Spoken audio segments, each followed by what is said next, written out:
আমাদের আজকের এই প্রতিবেদন এক নিষিদ্ধ গ্রন্থ বা বই সম্পর্কে। এই নিষিদ্ধ বই বা গ্রন্থ সম্পর্কে আমরা যা তথ্য বিভিন্ন প্রতিবেদন থেকে পেলাম তা আপনাদের সামনে তুলে ধরলাম। প্রথমেই বলে রাখি, কোনো কুসংস্কারকে প্রশ্রয় দেওয়া আমাদের উদ্দেশ্য নয়। তাই শ্রোতাদের কাছে আমাদের অনুরোধ, এখানে বর্ণিত কাহিনীগুলোকে কোনো রকম আবেগপ্রবণভাবে নেবেন না। নিছক গল্প মনে করে রোমাঞ্চ অনুভবের আশায় শুনুন। কারণ কোনো রকম সামাজিক কুসংস্কার ছড়ানো বা বিপজ্জনক আবেগকে উৎসাহ দেওয়া আমাদের উদ্দেশ্য নয়। বইটা আংশিক পড়লে পাগল, আর পুরো পড়লে মানুষ মারা যায়। হ্যাঁ, ঠিকই শুনেছেন, এমনই শোনা যায় এক বইয়ের সম্পর্কে। আর শুধু শোনা যায় তা নয়, এমন কিছু ঘটনা ঘটেছে এই বই নিয়ে, যার জন্য হয়তো সরকারিভাবে বা প্রশাসনের তরফ থেকেও এই বইকে নিষিদ্ধ বা ব্যান্ড বলে ঘোষণা করা হয়েছে।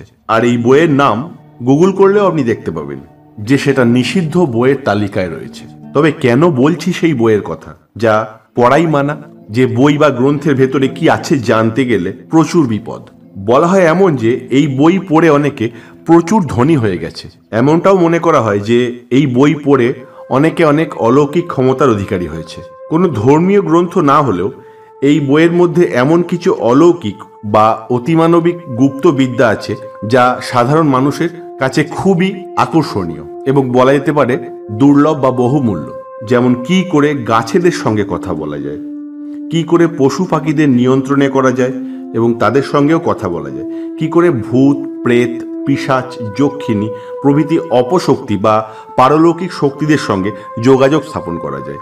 সেই শক্তি থেকে অতীত ভবিষ্যতের বিভিন্ন তথ্য জানা যায়, যেমন লটারির ফলাফল থেকে শুরু করে ভবিষ্যতের নানা গোপন ইনফরমেশন। কিন্তু এই সবই শোনা কথা। তবে এই গ্রন্থ বা বইটি যে অলৌকিক এবং সাধারণ মানুষের জন্য যে প্রতি পদে পদে বিপদ সংকুল, তা প্রশাসন অনুভব করেছে। তাই এই বই পুরোপুরি নিষিদ্ধ। তবে বিভিন্ন মাধ্যম খুঁজে দেখতে গিয়ে দেখতে পেলাম যে এই বই এখনো কিনতে পাওয়া যায় বিভিন্ন মাধ্যমে, কিন্তু তা কতটা অরিজিনাল তা নিয়ে বেশ সন্দেহ আছে। কারণ শোনা যায় যে এই আদি বই পুরোপুরি ম্যানস্ক্রিপ্ট এবং তার অরিজিনাল কপিগুলো খুবই গোপনে রাখা থাকে।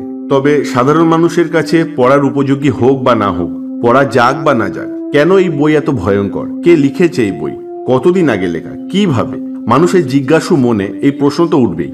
আর তাই আজ আমার এই প্রতিবেদনে সেই বইয়ের ইতিহাস সম্বন্ধে যা তথ্য পেলাম আপনাদের সামনে তুলে ধরলাম। প্রথমেই বলতে হয় যে আমাদের জানা যে গ্রন্থগুলো আছে সেগুলো প্রায় সবই মানুষের লেখা। বিভিন্ন ধর্মীয় গ্রন্থগুলো যেগুলো ঈশ্বরের বলা বা ঈশ্বরের নির্দেশে লেখা হয়েছে, সেগুলো লেখক হিসেবে রয়েছেও কোনো না কোনো মানুষ। কিন্তু এতক্ষণ বলছিলাম যে গ্রন্থ, অর্থাৎ যে গ্রন্থ নিয়ে আজ কথা হচ্ছে, তার নাম নীলাবন্তী, এবং এই গ্রন্থ শোনা যায় কোনো মানুষের লেখা নয়। বিভিন্ন তথ্য থেকে জানা যায় যে এই গ্রন্থ লিখেছিল এক যক্ষিণী। পরে নাকি বহু আগ্রহী মানুষ এই গ্রন্থ পড়ার চেষ্টা করে। যারা আংশিক পড়েছে বা পড়ার চেষ্টা করেছে, শোনা গেছে তারা পাগল হয়ে গেছে, আর যারা পুরোপুরি পড়তে পেরেছে তারা বেশিরভাগই মারা গেছে। কিন্তু কিছু মহান মানুষ যারা বেঁচে গেছেন, তারা এই বইয়ের বিদ্যাকে কাজে লাগিয়ে নানান মহান কার্যসিদ্ধি করেছেন। এবং তাদের মধ্যে শোনা যায় কোনো এক মহান পুরোহিত এই গ্রন্থের অনুবাদ করেছেন সাধারণ ভাষায়, এবং পরবর্তীকালে এই গ্রন্থ সাধারণ মানুষের পড়ার উপযোগী হয়ে ওঠে। এবার বলা যাক যে সেই ভয়ানক গ্রন্থটি তৈরি হয়েছিল কি করে। এই সম্পর্কে যে কাহিনী শোনা যায় তা হলো, বহু বছর আগে এরকমটা শোনা যায় যে উত্তরপ্রদেশের এক ছোট্ট গ্রামে এক কৃষকের বাস ছিল, এবং সেই কৃষকের এক মেয়ে জন্ম নিয়েছিল। ছোটবেলা থেকেই সেই মেয়ে সবার থেকে একটু আলাদা ছিল। অন্য বাচ্চাদের মতো সেই বাচ্চা বিভিন্ন খেলনা বা অন্য বাচ্চাদের সঙ্গে খেলতে ভালোবাসতো না। সে বরাবরই অন্য বাচ্চাদের থেকে একটু আলাদা, একা একা থাকতে পছন্দ করত। এবং সেই বাচ্চা ছোট থেকেই ছোট ছোট পিঁপড়ে, পাখি, পশু প্রভৃতি জীবজন্তুর সঙ্গে খেলা করতে পছন্দ করত। তার সেই সব কাণ্ড দেখে তার বাবা মা বা তার বাড়ির লোক বিশেষ অবাক হয়ে যেত যে কি করে জীবজন্তুরাও তার ভাষা বোঝে, পশু পাখি প্রভৃতিরা যেন তার সঙ্গে কথা বলে। এইরকমই অলৌকিকভাবে প্রকৃতির সঙ্গে সে যুক্ত হয়ে থাকতো।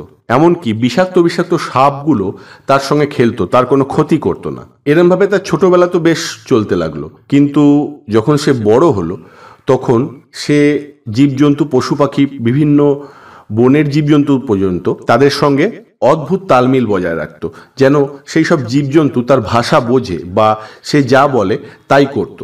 তাতে গ্রামের লোকের বিশেষ দৃষ্টি আকর্ষণ হলো, তার বাড়ির লোকেরও এটা চিন্তা কারণ হয়ে দাঁড়ালো। এইভাবেই নীলাবন্তীর মধ্যে এক অদ্ভুত শক্তির উদয় হতো এবং সে প্রকৃতির যাবতীয় জিনিসের সঙ্গে কথা বলতে পারত এবং তারা যেন তার কথা শুনতো। এমনকি সে পশু পাখি শুধু নয়, বিভিন্ন গাছপালার সঙ্গেও কথা বলতে পারত এবং গাছপালাও তার কথা শুনতো। বিশেষ করে যে গাছ শুকিয়ে যাচ্ছে, যে গাছ মারা যাচ্ছে, সেই গাছের সঙ্গে কথাবার্তা বলা বা তার সেবা শুশ্রূষা করায় সেই সব গাছ আবার বেঁচে উঠত। এই ধরনের অলৌকিক ক্ষমতার অধিকারী ছিল সে। এইরকম তার অলৌকিক কার্যকলাপে গ্রামের লোক তাকে বিশেষ নজরে দেখত। তারা বিশ্বাস করত যে তার মধ্যে বিশেষ কিছু আলাদা শক্তি আছে এবং সেই ঘটনা গ্রামের লোকের সঙ্গে সঙ্গে তার বাবা মাকেও বিশেষ অস্বস্তিতে ফেলতে শুরু করে। যখন সে ছোট ছিল তখন তো বিশেষ কিছু ঘটনা ঘটাতই যেগুলোতে মানুষের দৃষ্টি আকর্ষণ হতো, কিন্তু যখন সে বড় হলো ধীরে ধীরে সে সন্ধ্যের দিকে বা বিকেলের পর আস্তে আস্তে সে জঙ্গলের দিকে চলে যেত এবং জঙ্গলে গিয়ে একাই কথাবার্তা বলতে লাগতো কোনো এক অদৃশ্য শক্তির সঙ্গে। তখন তার বাড়ির লোক তাকে বোঝাতে শুরু করলো যে তার এরম করা উচিত নয়, তার রাতে জঙ্গলে যাওয়া বা বনে একা নির্জন স্থানে যাওয়া উচিত নয়।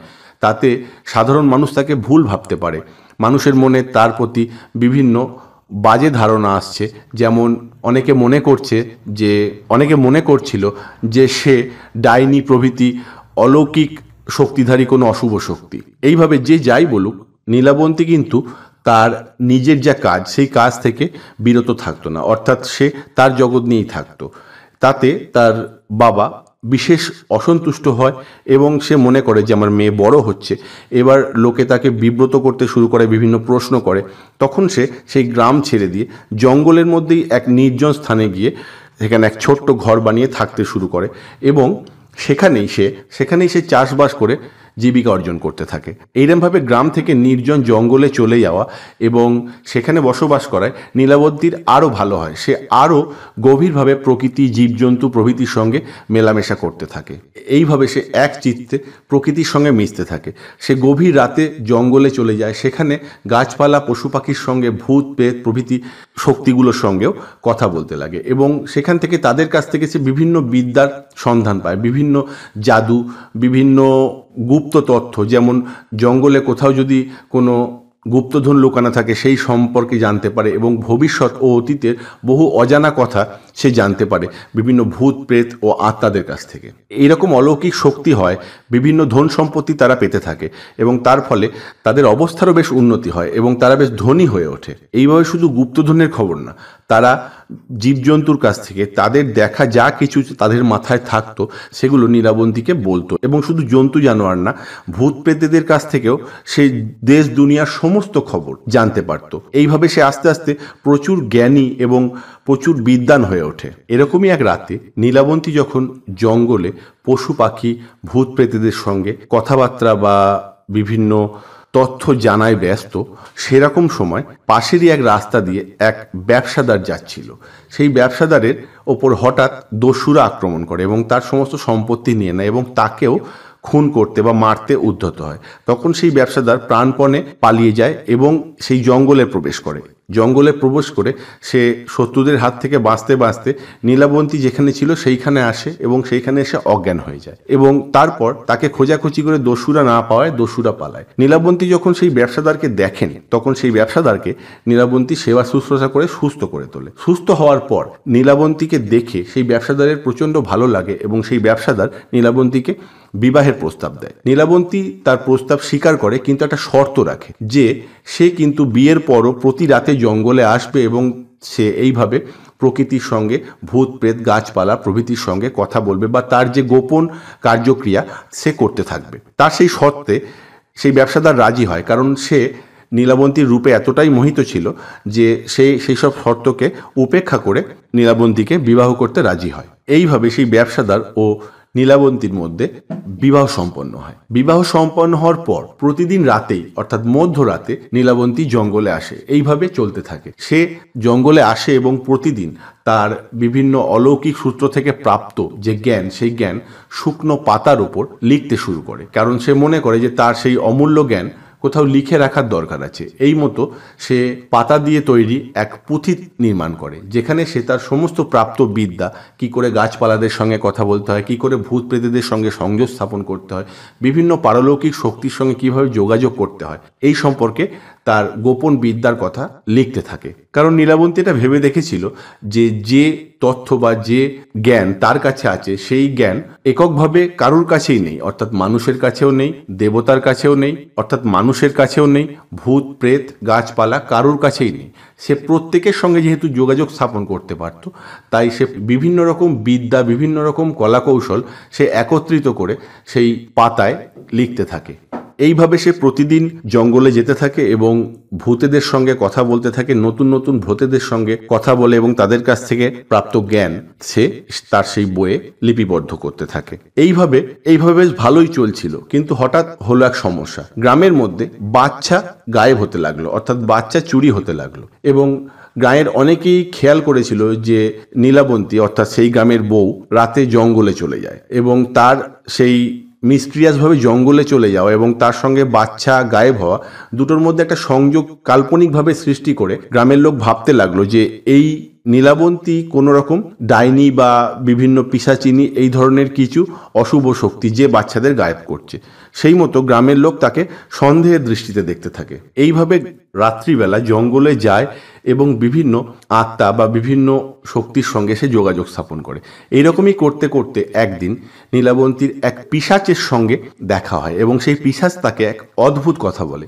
সেই পিশাচ নীলাবন্তীকে তার সম্পর্কে কথা বলে যে সে কোনো সাধারণ মানুষ নয় বা সাধারণ মেয়ে নয়, সে প্রকৃতপক্ষে একজন যক্ষিণী, অর্থাৎ সে কোনো সাপ বা কোনো বরদান যে কোনো কারণেই হোক সে মানুষের শরীরে জন্মগ্রহণ করেছে, কিন্তু প্রকৃতপক্ষে সে একজন যক্ষিণী, তাই সে এই রকম অদ্ভুত শক্তির অধিকারী। এবং এর সঙ্গে সেই পিশাচ আর একটা কথাও বলে যে এই লোক তোমার জন্য নয়, অর্থাৎ পিশাচ এই তথ্য দেয় তাকে যে যক্ষিণী বা যক্ষীদের আলাদা লোক আছে, সেই লোকে তোমাকে ফিরে যেতে হবে, কারণ তোমার জন্য এই লোক উপযুক্ত নয় এবং তার জন্য তোমাকে কিছু সাধনা করতে হবে, কিছু মন্ত্র জপ করতে হবে এবং প্রয়োজনে কিছু বলিও দিতে হতে পারে। এবং পরবর্তীকালে সে কিভাবে তার নিজের লোকে ফিরে যাবে সেই পথ সে পরে বলবে বলে তাকে আশ্বাস দেয়। এবং এই ঘটনার পর নীলাবন্তী এক গাছের নিচে প্রতিদিন বসে সাধনা শুরু করে এবং সেই সাধনায় যে বলি দেওয়া হয় সেই বলির জন্য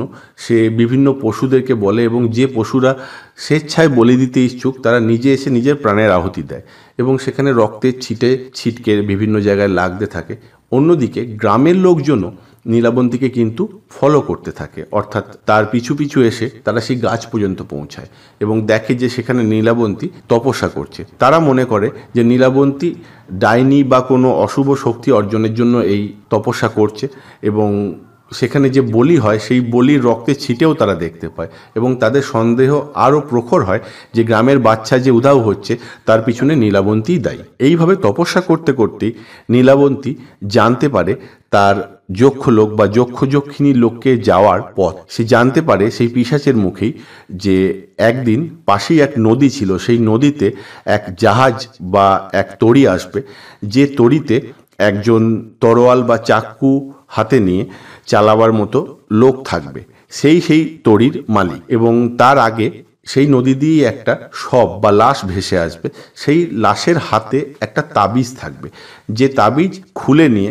নীলাবন্তী সেই জাহাজের যে মালিক তাকে যখন দেখাবে তখন সে নীলাবন্তীকে সেই জাহাজ বা তরীতে উঠতে দেবে এবং সেই তরী সে জীবনে একবারই দেখতে পাবে, সেই তরী তাকে তার লোকে পৌঁছে দেবে। এদিকে এইসব কাণ্ডকলাপ করতে করতে সে প্রতিদিন জঙ্গলে যেত এবং বাড়িতে আসতো।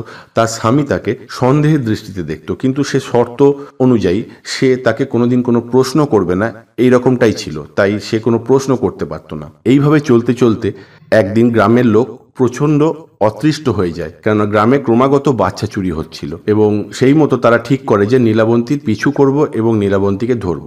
এবং সেই দিনই ছিল দুর্ভাগ্যক্রমে সেই রাত যেদিন নীলাবন্তী নদীর তীরে সেই লাশের জন্য অপেক্ষা করছিল এবং লাশটি ভেসে আসে এবং দূর থেকে গ্রামের লোক খেয়াল করে যে নীলাবন্তী একটা শবদেহ বা লাশকে টানাটানি করছে এবং হাত দিয়ে সেই তাবিজ খুলছিল না বলে সেই তাবিজের গিঁট নীলাবন্তী মুখ দিয়ে খুলছে, এবং সেইটাকেই দূর থেকে গ্রামের লোক দেখে ভাবে যে দেখো ওখানে একটা লাশ বা কাউকে নীলাবন্তী মেরে দিয়েছে, দিয়ে তাকে খাওয়ার চেষ্টা করছে ইত্যাদি কিছু, এবং তার ফলেই তারা তাকে তাড়া করে এবং সে কোনো রকম সেই তাবিজ নিয়ে ছুটে পালাতে থাকে। সে সেই জাহাজে উঠতে পারে না।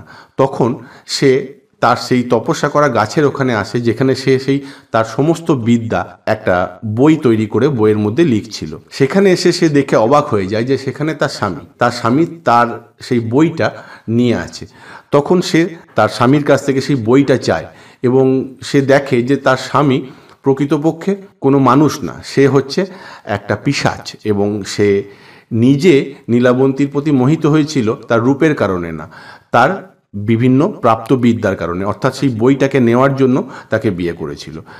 স্বামীর সেই অরিজিনাল রূপ বা সেই আসল রূপ দেখে নীলাবন্তী দ্বিধার মধ্যে পড়ে যায়। এরকম অবস্থায় নীলাবন্তীর স্বামী অর্থাৎ যে পিশাচ, সে চাইছিল যে সেই গ্রন্থটা সে নেবে, কারণ সেই গ্রন্থের যে গোপন বিদ্যা আছে সেইগুলো সে রপ্ত করে সে মহাশক্তিশালী হবে এবং তার বিভিন্ন অশুভ কার্যসিদ্ধি করবে, এবং সে সেই জন্য নীলাবন্তীর কাছে সেই গ্রন্থটা নিতে চায় এবং নীলাবন্তীকে এরকম ভয় দেখায় যে তুমি যদি এই গ্রন্থটা আমাকে না দাও তাহলে গ্রামের লোকেদের ডেকে আমি তোমাকে ধরিয়ে দেবো।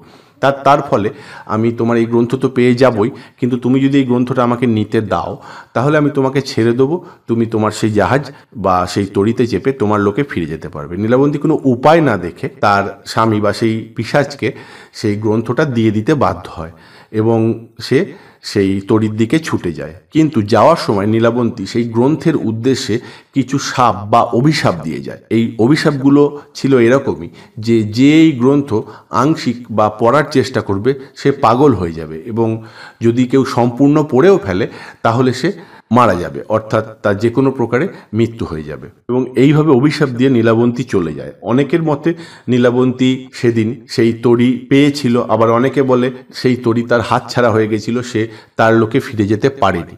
কিন্তু তার সেই পিশাচ স্বামী সেই গ্রন্থ পড়ে অনেক অশুভ কার্যসিদ্ধি করে, কিন্তু সে সেই গ্রন্থ সম্পূর্ণ পড়তে পারছিল না। তার ফলে ধীরে ধীরে তার মাথার নিয়ন্ত্রণ হারায় এবং সে পাগল হয়ে যায়, এবং পরবর্তীকালে যারা পিশাচ শিকারী বা তান্ত্রিক তারা সেই পিশাচকে বন্দি করে ফেলে এবং তারপরে সেই পিশাচকে তারা মেরে ফেলে, এবং সেই পিশাচের কাছ থেকেই তারা সেই গ্রন্থ পায়, এবং এইভাবেই এই গ্রন্থ ধীরে ধীরে সামনে এগিয়ে চলে। অনেকে মনে করে যে সেই দিন নীলাবন্তী সেই গ্রন্থ দিয়ে সেই তরিতে চাপতে পারেনি, এবং আজও সেই জঙ্গলে নীলাবন্তী অতৃপ্তভাবে ঘুরে বেড়ায় এবং যারা লোভী মানুষ তাদেরকে শিকার করে বা তাদের ক্ষতি করে। অন্যদিকে সেই গ্রন্থ এক এক করে সেই পিশাচ শিকারীদের কাছ থেকে বিভিন্ন মানুষের হাতে পৌঁছাতে থাকে এবং তারা সেগুলো আংশিক বা সম্পূর্ণভাবে পড়তে থাকে।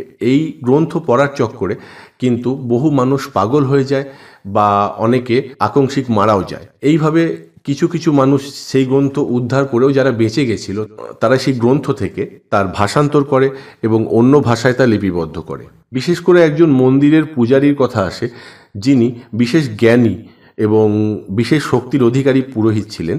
তিনি সেই ভাষা জানতেন যে ভাষায় নীলাবন্তী লিখে গেছিল গ্রন্থ। সেই ভাষা থেকে সে চলিত ভাষায় সেই গ্রন্থ ট্রান্সলেট করেন এবং পরবর্তীকালে সেখান থেকে অনেক মহান কার্য করেন বলেও শোনা যায়।